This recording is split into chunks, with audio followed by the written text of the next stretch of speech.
Terima kasih pemirsa. Bagi Anda yang baru menyaksikan IDX Session Closing, di segmen ini kami akan hadirkan informasi seputar emiten yang akan disampaikan oleh rekan saya Fajar Wayong.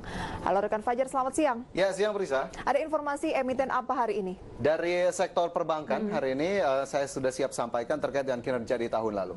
Kinerja di tahun lalu dari emiten banking ya. Oke, silakan untuk penyampaiannya. Baik Prisa dan pemirsa IDX Channel, kembali bersama saya Fajar Wayong dalam informasi seputar emiten, dan kali ini dua emiten dari sektor keuangan khususnya perbankan menjadi pilihan kami untuk bisa kita cermati dan analisis bersama. Langsung saja kita ke emiten yang pertama, yakni Bank Sentral Asia Tbk yang membukukan kinerja positif di sepanjang tahun 2019.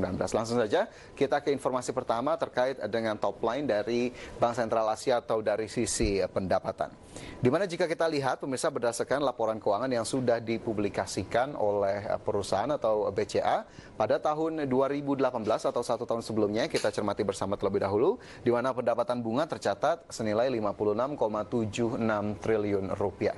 Sementara hingga akhir Desember 2019, pendapatan bunga yang berhasil dibukukan oleh Bank Sentral Asia atau BBCA ini senilai 63,83 triliun rupiah atau naik 12,45% secara year on year jika dibandingkan dengan perolehan pada tahun 2018 lalu. Sementara data-data seputar kinerja yang cukup positif juga mampu dibukukan oleh Bank Sentral Asia atau BBCA, terutama dari pertumbuhan kredit, di mana ada kredit korporasi yang ini juga tumbuhnya cukup signifikan, double digit sebesar 11,1% secara tahunan ke level 236,9 triliun rupiah, dan tentunya ini juga menjadi salah satu kontributor dari positifnya pendapatan Bank Sentral Asia. Sementara dari sisi penyaluran kredit yang masih cukup stabil dan bahkan bertumbuh, jika kita lihat NPL-nya juga masih mampu dijaga oleh Bank Sentral Asia, di mana per Desember 2019 lalu rasio dari non-performing loan atau rasio kredit macet masih mampu dijaga oleh Bank Sentral Asia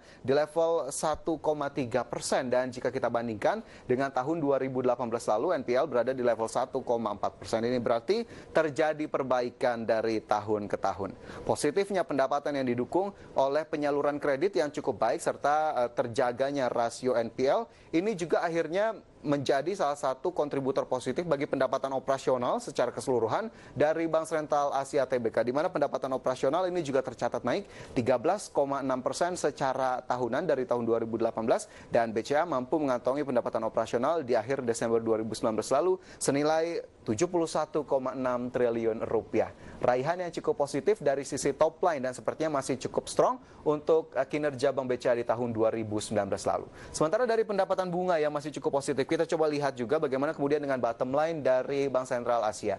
Laba yang berhasil diperoleh pada tahun 2018 ini senilai 25,85 triliun rupiah. Sementara pada periode Januari hingga Desember 2019, laba yang dibukukan oleh Bank Sentral Asia ini tercatat sebesar 28,56 triliun rupiah. Double digit growth kembali dibukukan oleh Bank Sentral Asia Tbk, di mana dari tahun ke tahun, dari 2018 ke 2019, ini terjadi peningkatan dari sisi laba sebesar 10,48%. Tentunya bottom line tadi didukung oleh beberapa faktor utama dari sisi top line, baik dari sisi pendapatan, kemudian juga kinerja penyaluran kredit, dan bahkan dari rasio NPL yang cukup terjaga. Nah, dari positifnya pendapatan dan juga laba, bagaimana kemudian dengan rasio keuangan Bank Sentral Asia? Salah satunya kita lihat dari porsi liabilitas dan juga porsi ekuitas. Kita lihat terlebih dahulu rasio liabilitas dan juga ekuitas di tahun 2018, di mana liabilitas dari Bank Sentral Asia senilai 668,43 triliun rupiah, dan ekuitas masih kita lihat ini berada di level 151,75 triliun rupiah. Debt to equity ratio atau rasio liabilitas terhadap ekuitas di tahun 2018 sebesar 4,40 kali. Sementara di tahun 2019, bagaimana kemudian pergerakan dari liabilitas dan juga ekuitas? Kita coba cermati bersama.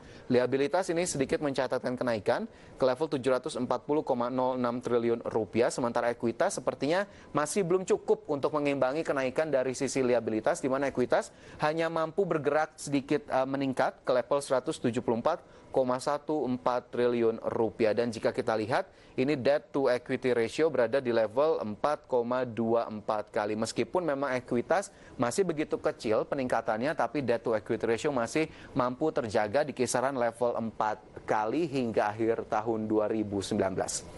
Nah, dari rasio-rasio keuangan Bank Sentral Asia, kita beralih ke informasi berikutnya. Pemirsa, ini terkait dengan strategi yang sudah disiapkan oleh Bank Sentral Asia di tahun 2020 kali ini. Kita lihat bersama-sama bagaimana kemudian akhirnya BCA menyiapkan sejumlah langkah, terutama dari strategi untuk kemudian mendukung kinerja perseroan. Yang pertama ada full BCA full payment, di mana ini akhirnya akan membantu untuk mendukung sistem pemantauan kegiatan ekspor dan impor, kemudian juga penggunaan mata uang lokal dalam perdagangan bilateral. Dan tentu kita tahu beberapa inisiatif juga sudah dilakukan oleh Bank Sentral Asia, bahkan salah satunya menggunakan aplikasi WhatsApp untuk kemudian bisa melakukan transaksi perbankan. Dan apakah kemudian memang Bank Sentral Asia ini masih terus melakukan inovasi-inovasi? Sebagaimana kita tahu, Bank Sentral Asia atau BCA memang menjadi salah satu ikon atau pionir utama dalam inovasi digital di sektor perbankan Indonesia. Dan kita harapkan strategi yang diharapkan bisa untuk kemudian meningkatkan atau mengangkat kembali kinerja BCA untuk mencapai level yang lebih baik lagi di tahun ini. Dan melihat kinerja positif dari sisi fundamental dan juga rasio keuangan serta strategi yang sudah disiapkan, kita coba cermati bersama bagaimana kemudian pergerakan harga saham BCA dalam 6 bulan terakhir. Apakah masih masuk dalam horizon investasi Anda atau justru Anda sudah melakukan profit taking di periode-periode sebelumnya? Kita coba lihat bersama pergerakannya dalam 6 bulan terakhir.